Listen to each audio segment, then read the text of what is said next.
गौरा, इसमें तो भांग नहीं है। आज भांग पीसना आप भूल गई हैं क्या?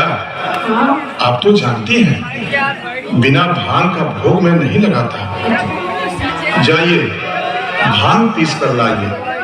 नहीं स्वामी, आज मैं भांग नहीं पी सकती। आज मेरे हाथों में बहुत पीड़ा है। आज आपको बिना भांग का ही भोग लगाना पड़ेगा।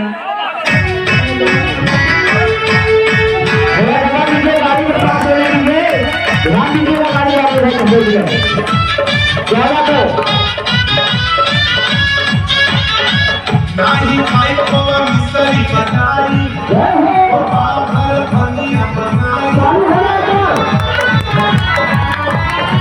नाही खाई खोवा मिसरी बनाई, ओ बाहर भनिया बनाई। इसके जल्दी ले आई, हे गौरा,